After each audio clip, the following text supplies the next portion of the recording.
Hello everyone and welcome to Grounded, the podcast where we invite guests from all over the farming community to share their stories and expertise about regenerating soils and uplifting plant, animal and human health. This podcast is sponsored by Regenerate Outcomes, who offer farmers a long-term one-to-one mentoring program led by Understanding Ag. To learn more, visit www.regenerateoutcomes.co.uk. Hello again everyone and welcome to the Grounded podcast. Your hopefully informative podcast on regenerative farming and what's going on here in the UK. We are joined tonight by George Hosier, who is a farmer down in Wiltshire.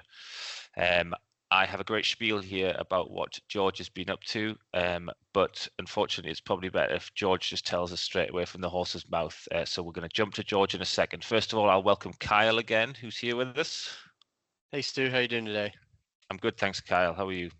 Doing all right. I was walking in some fields today and there's a lot of pollen in the air, so I'm struggling a little bit, but we'll make it through.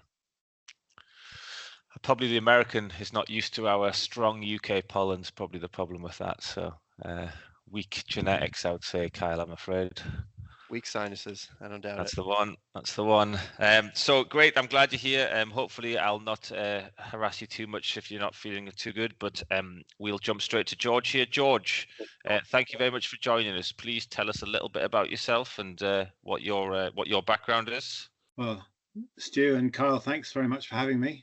So I farm, as you said, down in Wiltshire, in a little hamlet called Wexcombe, and we've farmed 625 hectares, mixed farm, arable with a beef suckler herd.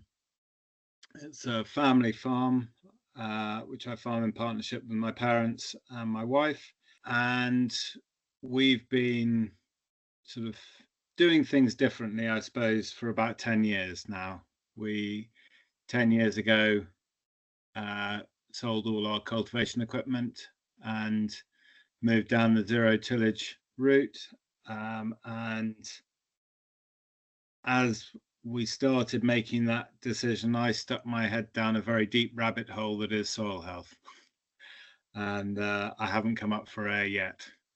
So, we've been farming here. A little bit of history about the farm. My great-grandfather bought the farm just over 100 years ago in 1920 and decided with his engineering background to invent a mobile milking parlour and set about sort of improving soil health in that time, or increasing fertility, I should say, by growing grass lays using a lot of bag nitrogen, which was new and becoming cheaper at the time. They sort of built the fertility up on some very sort of poor chalk downland, to the degree that they could then put it back into arable and rotate the cattle around. But I think they had about sort of 20 years of grassland building the fertility up before they went back to a arable rotation. And so that's 100 years ago, and here we are in 2024, and doing things differently again. George, you touched on there, it was sort of 10, 12 years ago you started on this rabbit's warren. What was the main reason why you actually did? What's your driving motivation? I'd love to hear this from people about why they did it. The initial reason was nothing to do with soil health or regenerative agriculture or anything down that route. We were just looking for a new seed drill. We had been using a sort of springtime drill, trying to do less cultivations, trying to go down the sort of min-till route, and all that happened if we didn't bury enough trash was we ended up raking all the surface residue into heaps and bunging up the drill. So I was looking for a new drill, searching around. I was pretty new on Twitter at the time, and I was following a few guys that were doing scholarships at the time, and some of them were investigating no-till farming. It was something I hadn't really come across my radar at all by that stage. It piqued my interest. The sort of light bulb moment, I always say, was power harrowing what would it be, 70-acre field, and on some what we call pretty heavy clay, but I know some people would laugh in my face if I called it heavy clay, but for us it's heavy clay over chalk, and it can bake solid, which is what had happened behind the plough, and we were racing to get it knocked down to a seed bed and drilled before the rain was due to come in sort of the following evening. So I was out there at 3 o'clock in the morning, GPS steering the tractor, and I was scrolling through Twitter, and I came across a video of Jake Freestone direct drilling wheat into sort of 4 foot high flowering mustard. Well, hang on, that looks a lot better than what I'm doing. So I sort of followed up on it and got in touch with him and went to see Jake. I went to see Tom Sewell, who was also doing a Nuffield scholarship at the same time, on similar things, and just, you know, that was the trigger, and that got me investigating the whole. The more I learned, the more I realized there was to learn about soil health, and it just, as I said, sent me down a rabbit hole. And the more I learned about soil health and not disturbing the soil and keeping the soil covered, it all made sense. And then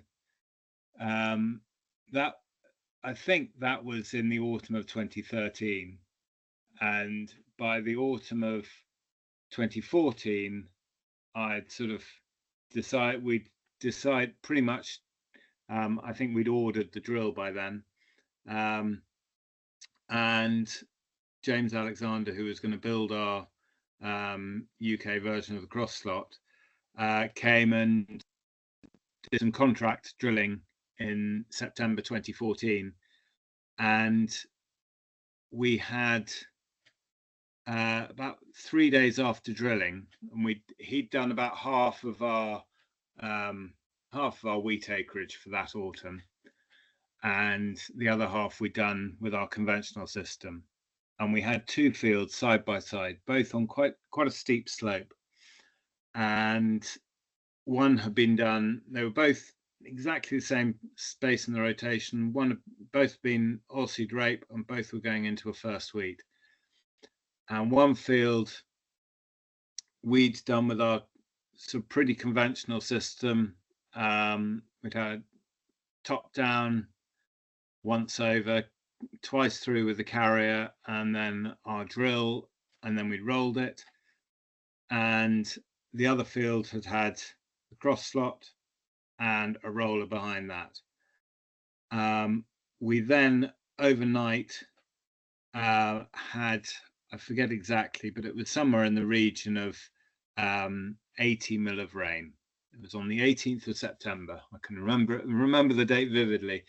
And the field that we'd planted our conventional system, we lost over a foot of topsoil, washed down to the bottom of the field, through the hedge at the bottom and across the next field.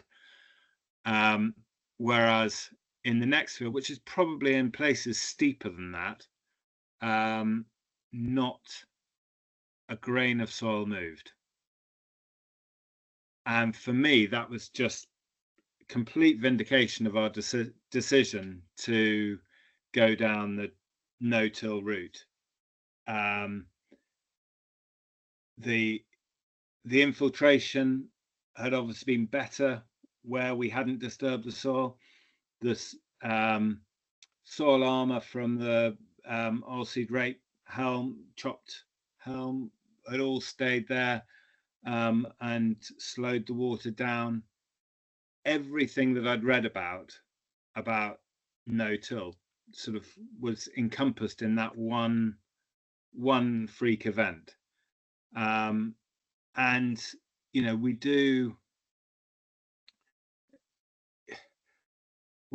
are seeing more freak weather events. We're having extreme heat days.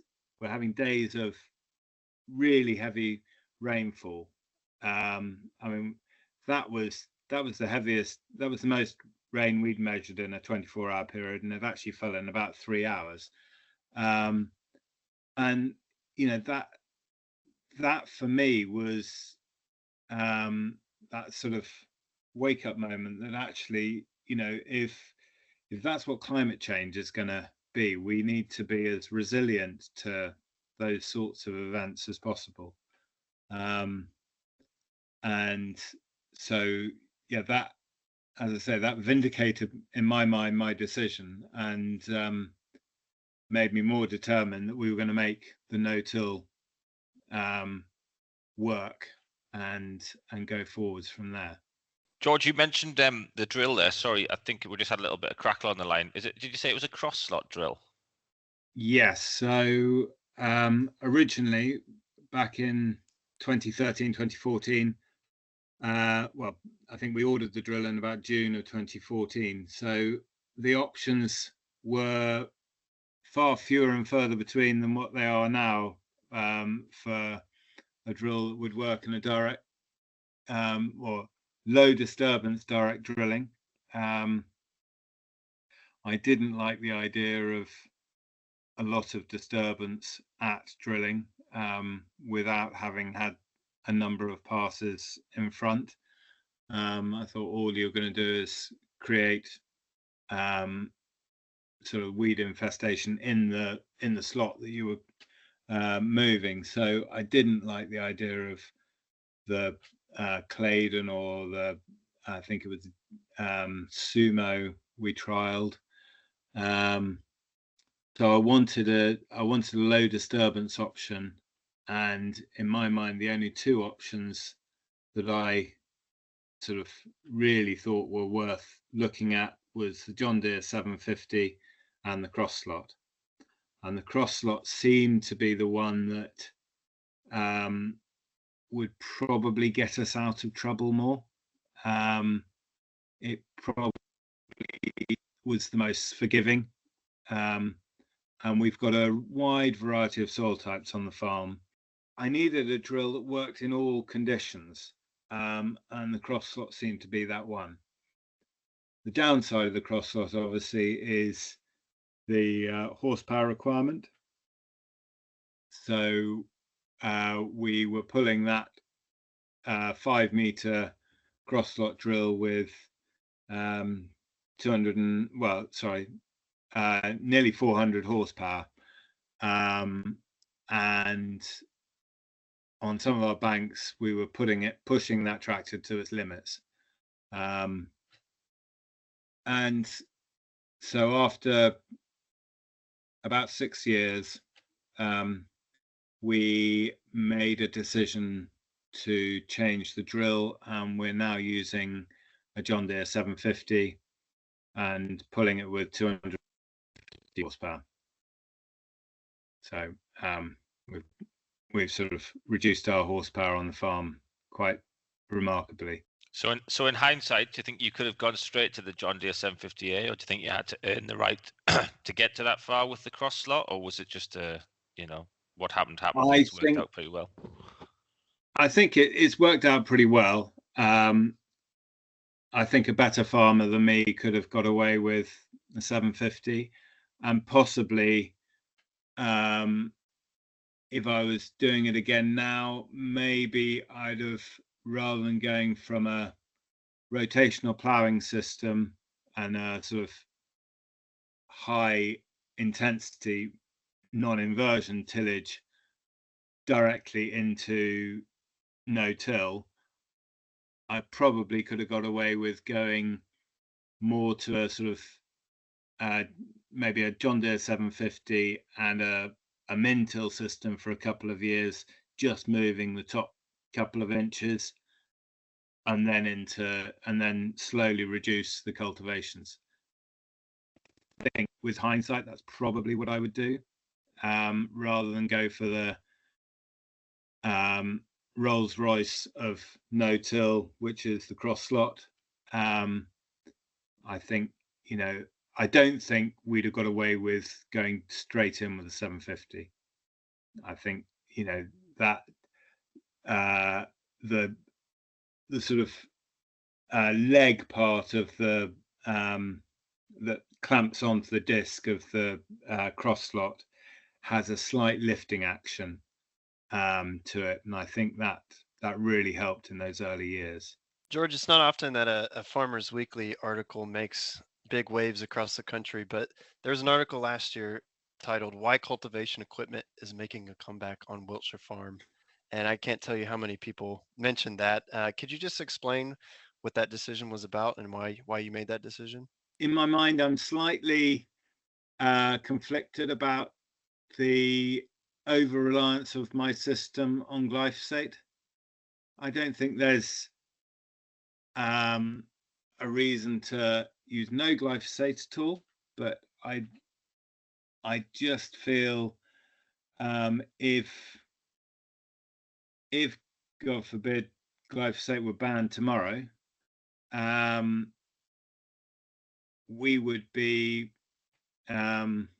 up a certain creek without a paddle, and we would I just felt that we needed to be more resilient to any potential change, and I also feel that some of our spring crops in the past haven't got away very well, and we'd seen in a couple of situations where we'd had a lot of disturbance from our cattle in a cover crop.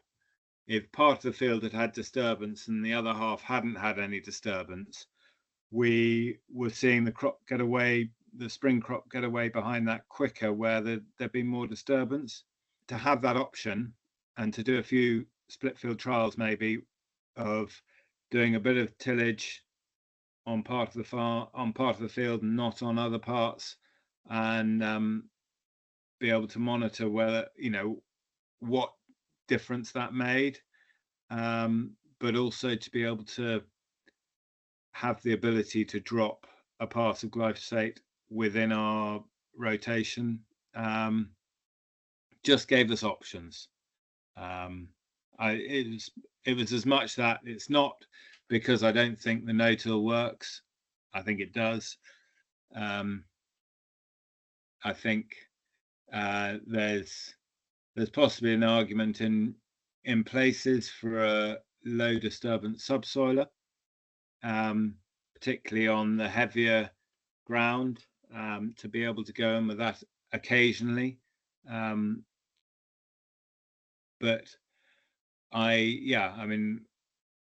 we haven't done any subsoiling for 10 years, and there's only a few fields that have had any cultivation. But I just think to have that ability to do a bit, I also wanted to be able to, if we wanted to sell to a market that didn't want glyphosate used prior to drilling, to have that option. So it was a number of different things. I think it's I think that goes back to the age-old debate of regenerative farming, that nothing's ever off the table. It's just trying to minimize the use of it and making sure we're not sort of chronically impacting the system by overusing it, which I think is really good and important. That we all have to understand that we can utilize every tool that's out there, But what we're trying to do is to make sure that we're utilising it in a sensitive and sensible manner, rather than just like we have done in the past, where we're lashing glyphosate on every twice a year sort of thing, or ploughing it every year. So I think that's a sensible way to look at it there, George, is that, that there's plenty of different options, and you pick the right tool for the right job at the right time, sort of thing, which is really important. And I think a lot of people who are maybe coming into this sphere like to hear that from people, that there is the option, that it's not dogmatic, that we can sort of take on these different approaches and utilize them as and when we need them, which is really important. So it's good to hear that, George. Thanks for that. I hope we're using it at the right time in the right place.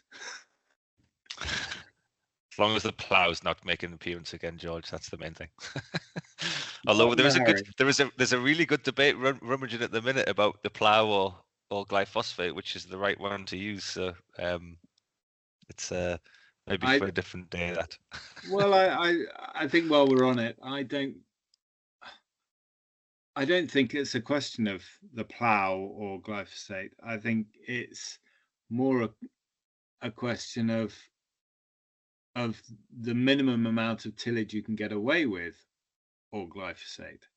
And I know that the Wild Farm team have been involved in doing a bit of research into the different,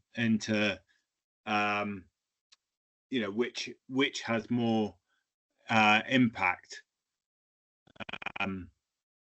glyphosate or tillage. And they did it on they did the initial research on a very, very good farm where they've been no-till for a number of years, and they found that actually the soil bounced back just as quick in both instances. But that was a really healthy, thriving soil that is all the microbiology in it would be as good as you'd find anywhere in the UK in an arable situation. That's very different from an awful lot of arable soils that are massively degraded. And in that situation, which would bounce back quicker, I'm not sure, but neither would bounce back very quickly from either intervention, be that tillage or a herbicide pass. And I think that's really the point, isn't it? Yeah, that's a great point, that, George. That it's that resilience that we build up in the soil that allows us to make those interventions that as long as they don't become chronic interventions, we can get away with. So that's absolutely crucial, that, George. That's a great point. Before we deviate too far away from it, George, you mentioned some influences that you had there, Jake Freestone and Tom Sewell. Are they sort of people that you still look towards now or following, or do you have anyone you're following now, or who's your sort of influences at the moment? I still follow what both of them do. To be honest, I haven't seen either of them for a little while, but I do follow closely what they're doing. And who else? Well, I've mentioned Wild Farmed already. I'm growing a bit of wheat for them for the second year. I think someone like Andy Cato has made real strides in this field. Other people that sort of I take a close interest in, be a few organic farmers, the likes of George Hosier. I think he is someone that's well worth keeping a close eye on. I think he's a lot of knowledge from both conventional farming and organic farming, and he's one of those organic farmers that's really trying to push the bounds of the regenerative organic system. I think there is such a thing, and I don't think the plough is banned in that conversation. I think there's a place for every tool to be used. I completely agree with what you said earlier about that. Who else? David White would be someone who's trying lots of different things. Few of the agroforestry people, not something we've done yet on the farm, but people who are looking hard into that. Someone like Stephen Briggs, I think, there's a lot to be learned from that sphere. And then on the livestock side, there's a list of pasture for life farmers that I've gleaned information from over the years. And that's just in the UK. When we're talking overseas, obviously there's the likes of Gabe Brown, Joel Salatin, others whose name eludes me right now, but then there's all the soil scientists as well. Nicole Masters, probably top of the tree for me, but plenty of others, be they Antipodean or American, or, as in Nicole's case, seems to be a bit of both now that she's living in America. I think there's a lot of knowledge out there, and it's trying to take it all on board and filter it to what will suit your system best. And certainly I felt in the early days of making changes, someone said the internet's a wonderful place, and I agree. The internet is full of an incredible information. Plenty of it is a load of rubbish, and it's trying to, as I say, filter the good from the bad and finding what does work and particularly what works in your context on your farm. That's the big word we use a lot, is context. It's, there's a lot of information, like you said, that goes around about what regenerative is, what you have to do or don't have to do. But yeah, that's the approach we absolutely take, is keep all the tools in the toolbox, because you never know when the climate will literally shift, when government climate shifts, and like you said, certain chemicals can be banned. And what are you going to do if that you're over reliant on that and don't have any of the other tools in the toolbox? So great points there. You briefly touched on livestock. Can you describe how you integrate the livestock into your arable operation, and how important do you think that is to building soil health from an arable perspective? We've got a beef suckler herd of 100 cows, and we finish everything on farm ourselves, all from grass or grazing crops. There's no imported or hard feed fed to the cattle, and so we grow about 80 hectares of herbal lays. We've got about 50 hectares of permanent pasture, and the herbal lays are in for about 4 years, generally 4 years. Occasionally they stay a little bit longer, and they are rotated around the arable.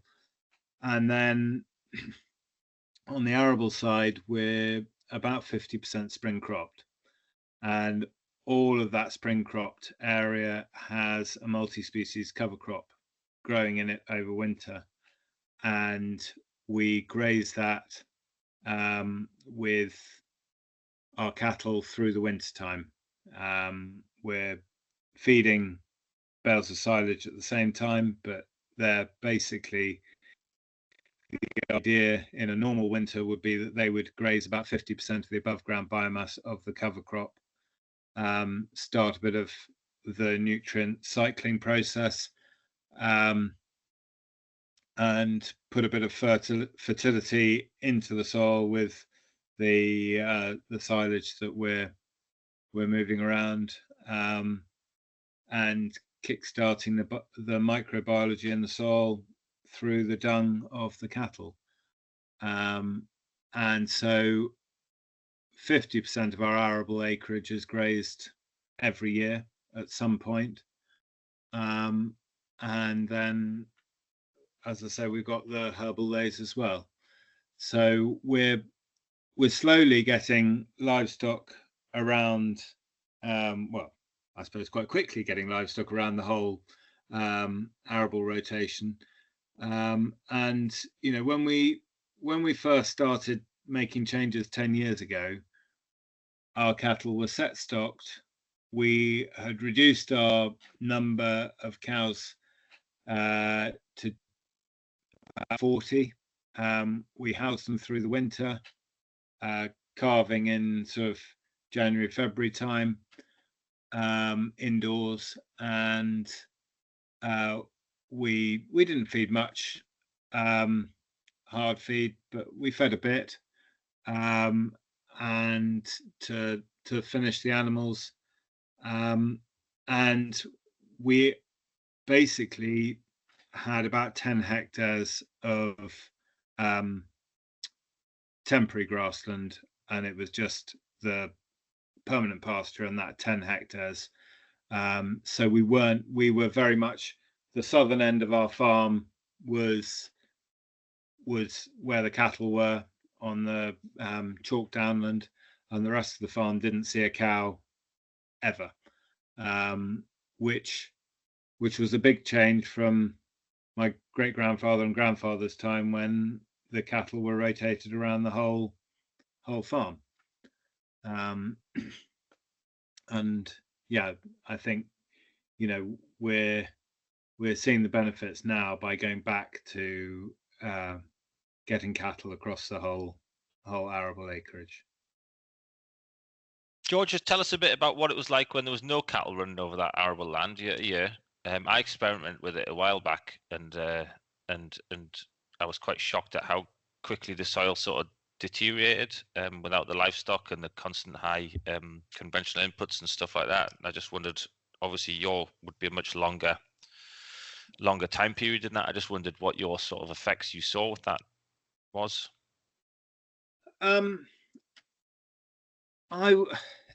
The tricky thing with answering this is we've made so many changes. So, you know, we've gone from a very intensive arable rotation to a slightly wider rotation, growing cover crops, using a stripper header, so we're leaving longer straw, and now integrating the livestock into it as well. So it's hard to say which of those things has made the biggest impact. I think the livestock have made the biggest impact on the microbiology, because yes, by not disturbing the soil, we're improving the microbiology, we're allowing it back in. But if it's not there in the first place, if we, through years of tillage and high chemical use, we've killed off that microbiology, just stopping cultivation and reducing a little bit of our inputs, which is what we did to start with, I don't think that is enough to kickstart that renaissance of the microbiology. I think it needed the livestock to come back in, and you know, the live dung coming straight out of the back end of the cow has got to be far more beneficial in my mind to anything else you could you could spread on the field to kickstart that microbiology. So I think that's the biggest change. We've seen a big change in our soils, but I don't think you could put it down to just one thing. We've done a lot of things, and we've done them not quite all at once, but it hasn't been a very staggered transition. Some of the green sand, it was a while before I dared to put cattle on it in the wintertime. And in fact, a couple of fields this year that were a cover crop and would normally have been grazed, I didn't go near because I would only go on them in a dry or a cold spell, and we didn't seem to get either of that this year. So yeah, we don't religiously go to every cover crop field every winter. If the weather doesn't allow it for whatever reason, then we'll steer clear. George, you've mentioned rotations quite a few times there. Can you just talk us through a typical rotation? Because I know you're using some pretty long rotations with loads of variation in there, which would be great to hear about. Not as much variation as I'd like, probably, but we don't have a typical rotation. That would be the first thing to say. I mean, we tend to grow first wheats and then follow them with spring barley. And then we will sometimes follow the spring barley with winter barley. Sometimes we'll grow a second spring barley. Sometimes we'll grow spring oats. And then after winter barley, we nearly always go oilseed rape. If we've done 2 spring barleys, we'd then go into oilseed rape behind the spring barley. And then spring oats would follow a spring barley that wasn't going into oilseed rape.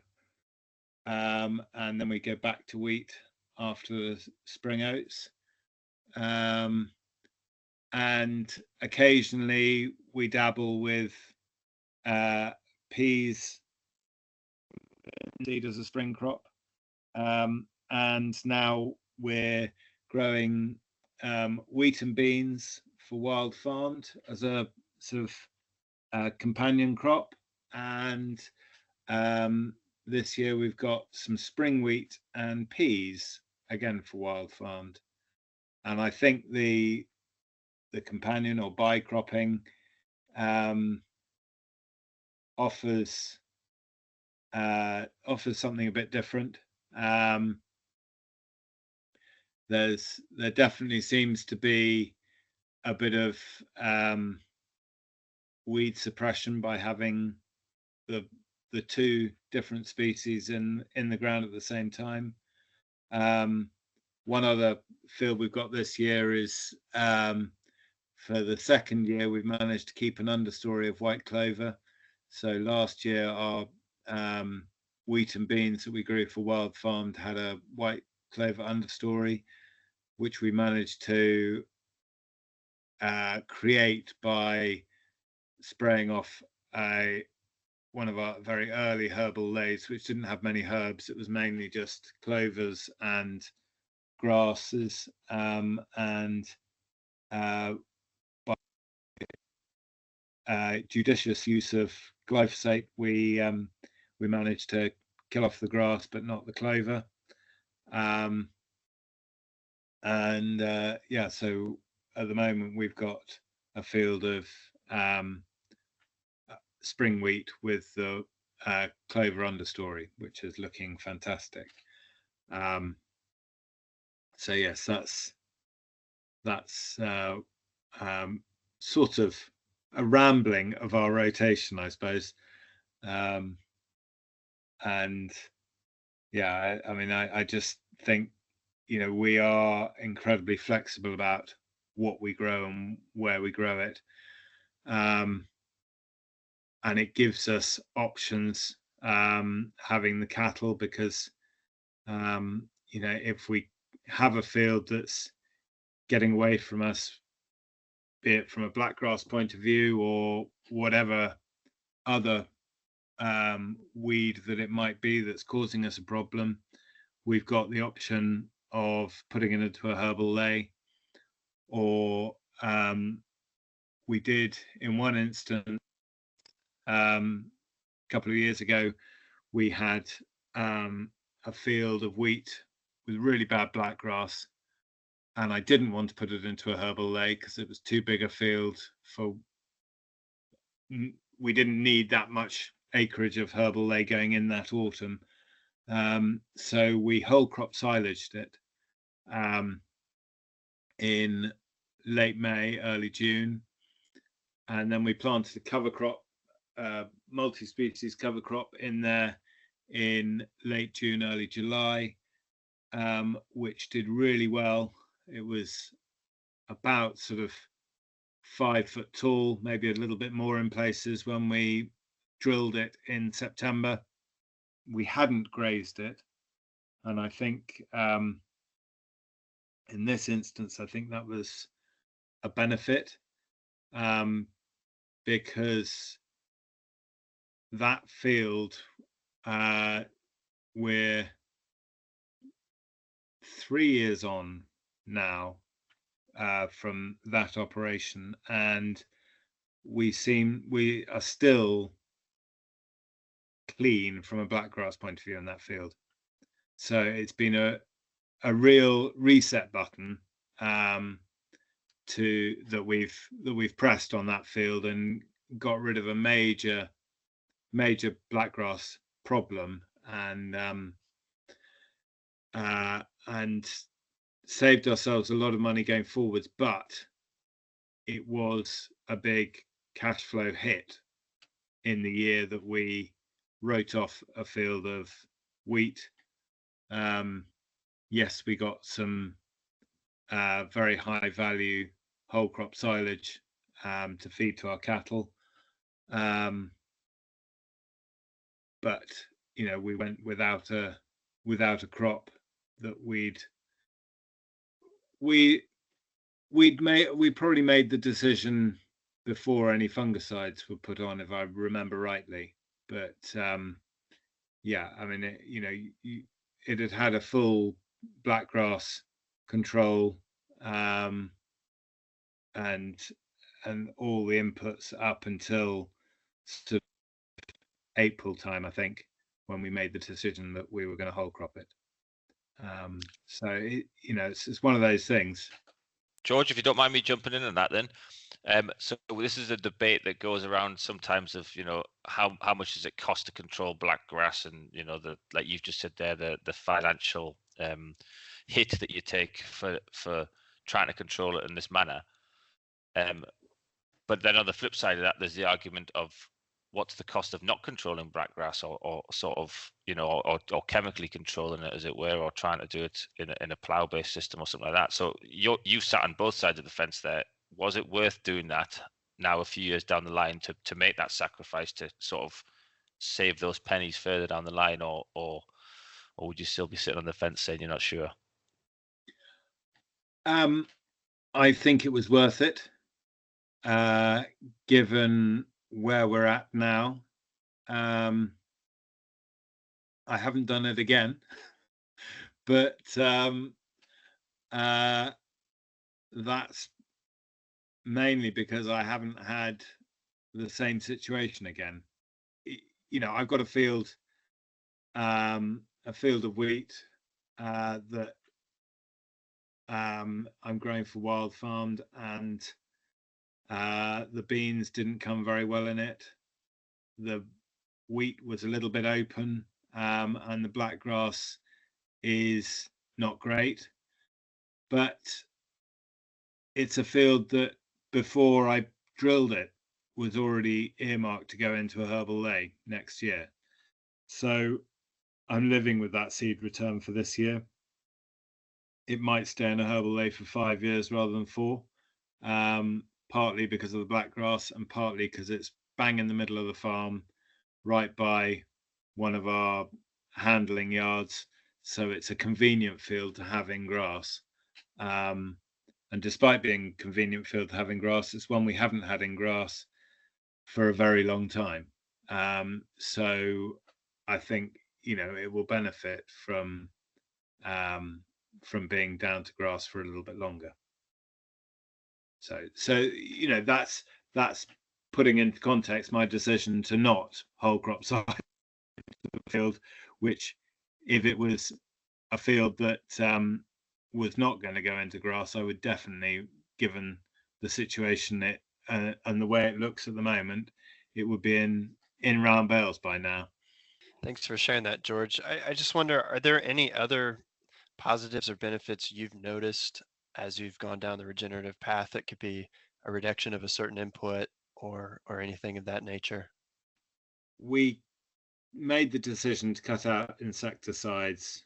We'd never, you know, even before I came back to the farm in 2001, my father was never one for using insecticides. Not just, you know, he didn't want to use them, but you know, we're quite lucky from, you know, a point of view with our altitude. We don't tend to suffer from that. So we would often get away with not using insecticides. And 8 years ago, I took the decision that we were blanketly not going to use insecticides on the farm, and we haven't. And the beneficials building up across the whole farm mean that actually we don't need them anymore. You know, I genuinely believe that that's, you know, we've got to that point now where we're building up those beneficial insects. We're seeing, you know, wildlife across the farm is improving as a result. So, I mean, that's not a regenerative farming thing. That's just something. I think it fits in with the no-till quite well because I think more things that live in the ground sort of do well. So, you know, those beetles that are preying on slug eggs and that sort of thing, you know, they're all in a better place because they're not being disturbed by tillage. So yes, that side of it. What other inputs? Fungicides. Our wheats last year, most of our wheats had no fungicide at all. This year, we saw a little bit of a breakdown to yellow rust in some of our X-days around T3. So we did use a fungicide on our wheats at T3, and so, you know, that's something that's been a major sort of saving. Fertilizer wise, we used to be using 6 or 7 years ago, we were using 230, 240 kilos of nitrogen on most of our wheats. Nothing this year will have had more than 135. And obviously the wild farmed hasn't had more than 80, and one or two other fields have had just over 120 kilos of nitrogen. So, you know, we've massively reduced fungicides and fertilizer costs, and I think, you know, the fungicide wise, we're getting away with partly because of the reduced nitrogen and partly because of the improved soil health. I think that, they're working together. The nutrition wise, I think, we're cycling more nutrients because of the cover crops, because of the grazing. And yeah, I think from my point of view, it's a way of improving our resilience across the financial side and the soil health and basically. George, do you use any sort of magic potions, any sort of nutritional sprays and stuff like that? I know a lot of people use that in the transitional period to sort of go from A to B. Do you partake in any of that? We are sort of majoring on tissue and sap analysis and treating the crop with micronutrition to balance the crop for health purposes. But no, we're not using lots of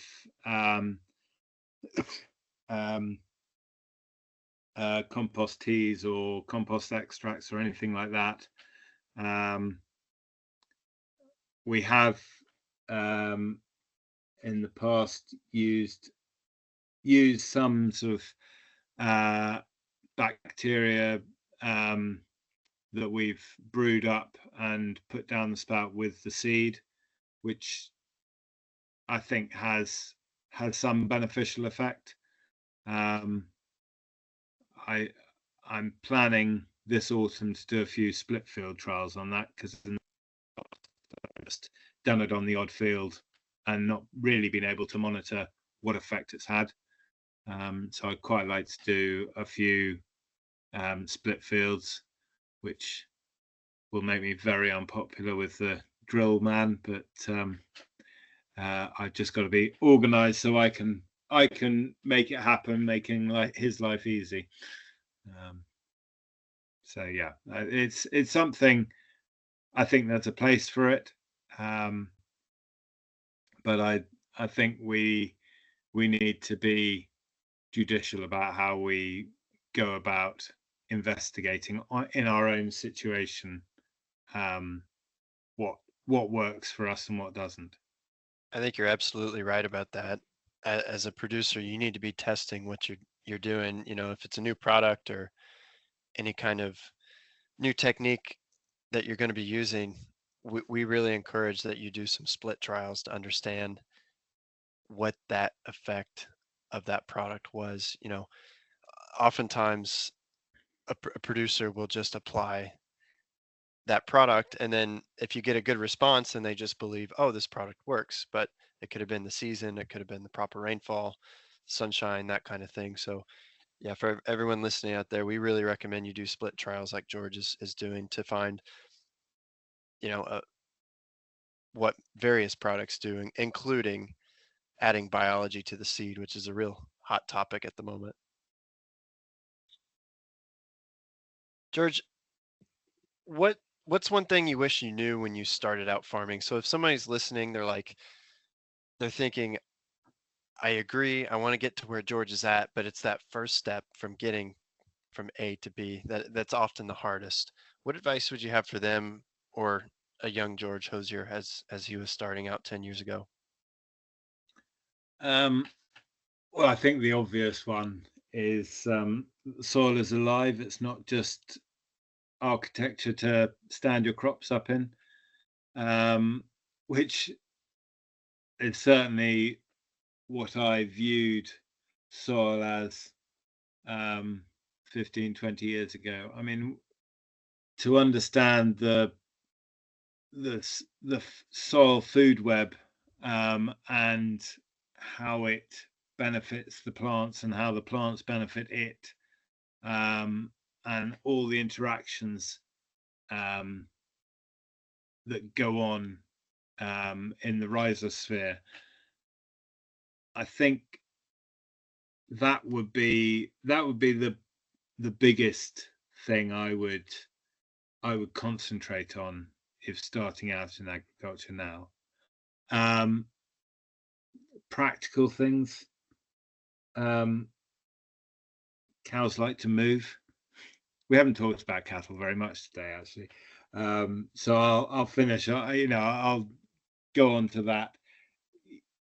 The benefits that we've seen with the grass growth, the grass health, the cattle health, everything that's come from moving livestock on a daily basis far outweighs the effort that goes into moving cattle on a daily basis.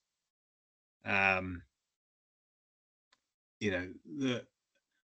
increased productivity of our grassland as a result, the increased holding capacity of that ground by grazing taller swards, the improvement in animal health,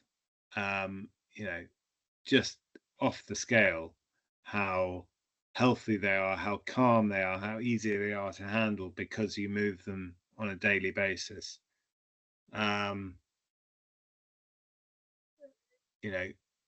The clean water, because you're moving mobile water troughs and emptying them every day. All things all sort of come together to lead to happier, healthier livestock, and I believe tastier meat, but I might be blindly biased to that one. And I would say nutrient dense food as well. Flavor and nutrient density go hand in hand, but Dr. Stefan Van Vliet's research out of the US is showing very clearly that beef that was raised on adaptive multi-paddock grazing systems with diverse options that they could choose from when they're consuming their forage for the day does increase nutrient density of the food. So that's also an important point I think that needs to be made, is steak isn't a steak isn't a steak.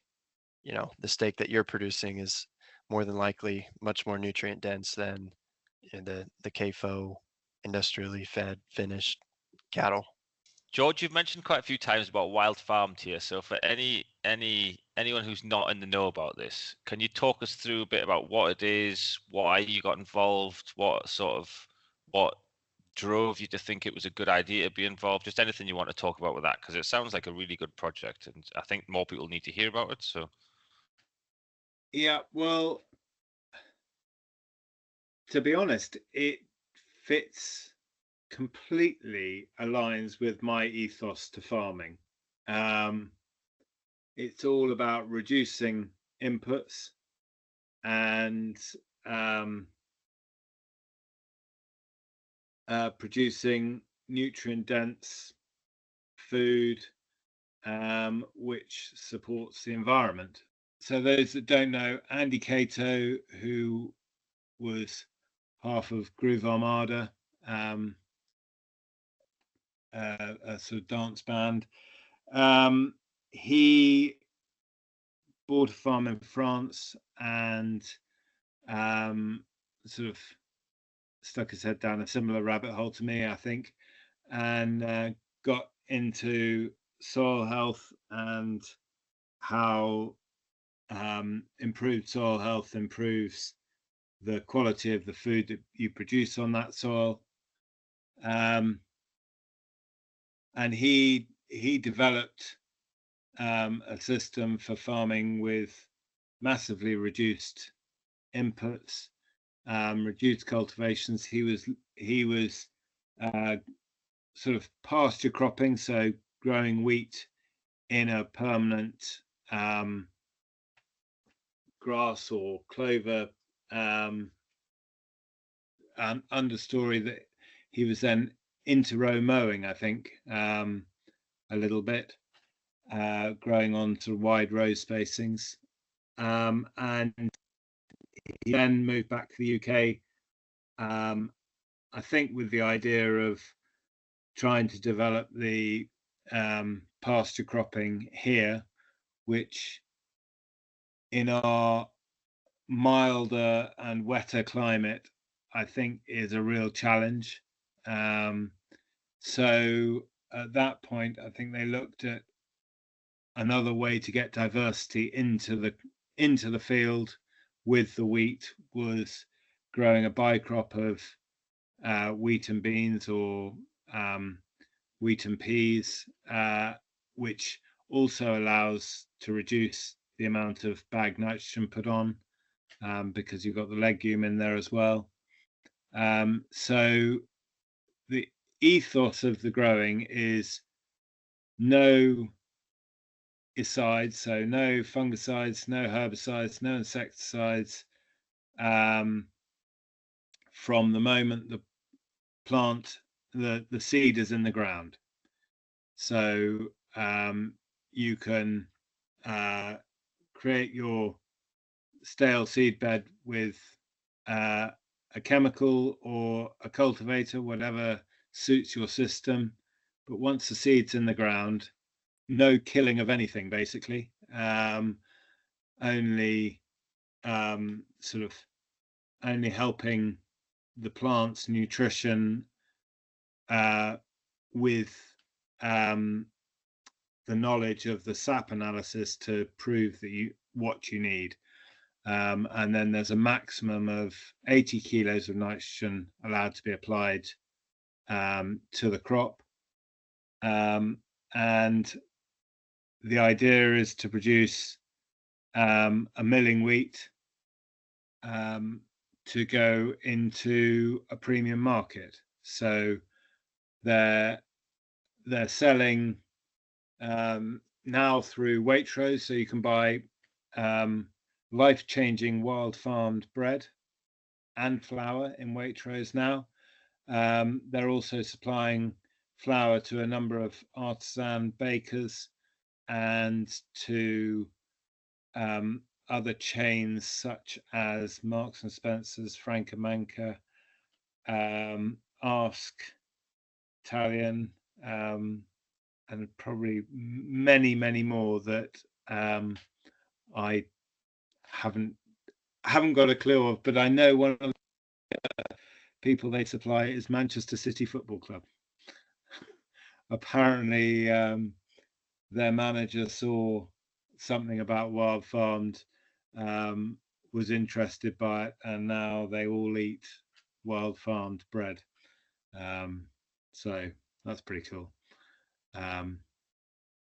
But yeah, I mean, it's as well as being the right ethos, I think they've got a very good marketing operation behind them as well, which are enabling the food that we produce to get to places that can actually make a difference. They talk about the long road to Greggs. They want wild farmed flour to be everywhere, not just in Waitrose, not just in the elite, the top of the range places. They want everyone to be able to get hold of good nutrient dense food.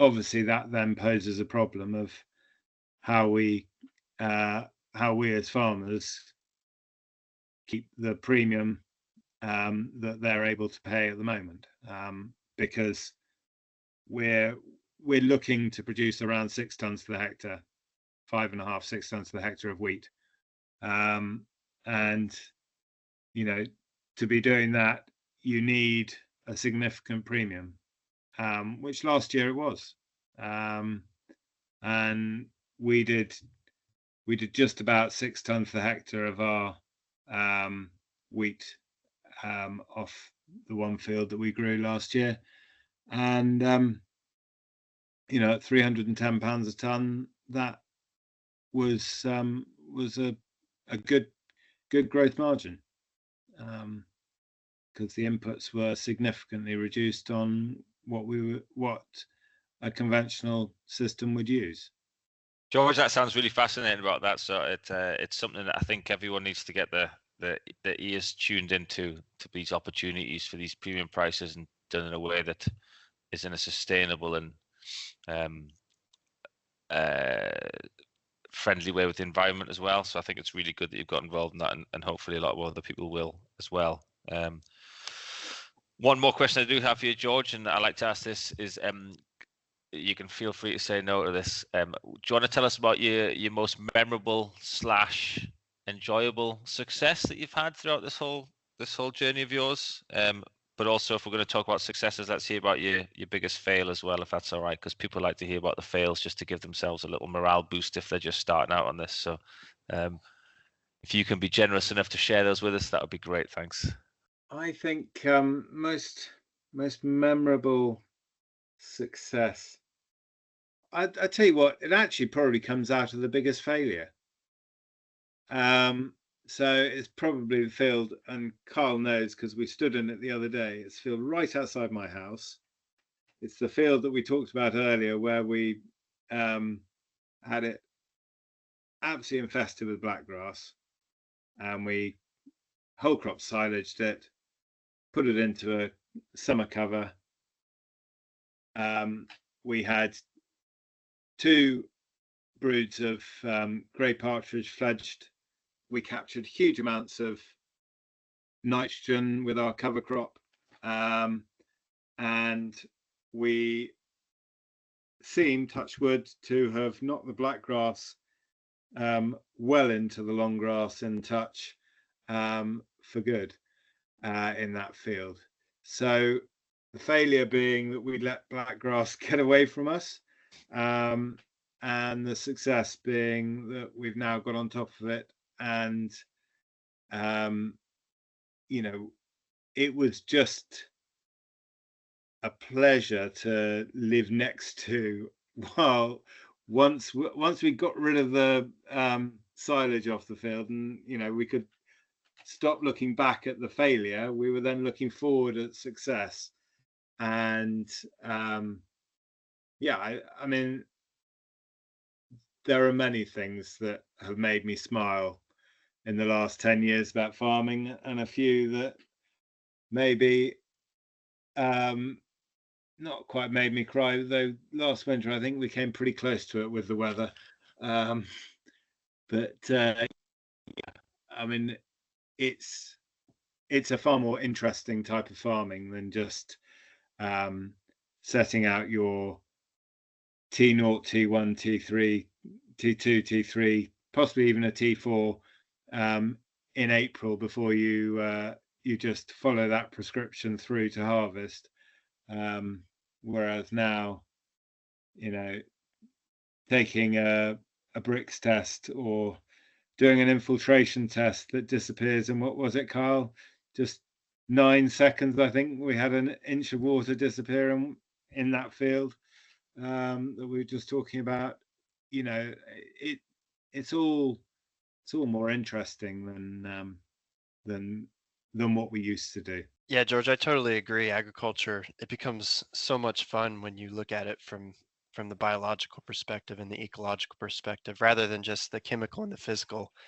And here in a couple of days we have the groundswell event, and last year was my first time there, and I was just absolutely blown away at the knowledge exchange that was going on there, and this shifting movement towards a more biological and ecological approach in agriculture. And it seems to be catching on from people I talked to.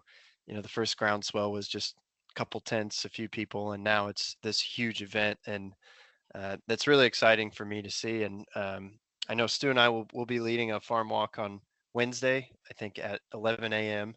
So that'll be really fun. We'll be talking about the 634 framework. And I was just wondering, George, will you be there this year? Well, I've been every year, so since the beginning, but I'm missing the Wednesday, but I will be there on the Thursday. In fact, in the big tent on 9 o'clock Thursday morning, don't miss it. I'll be with Joel Williams.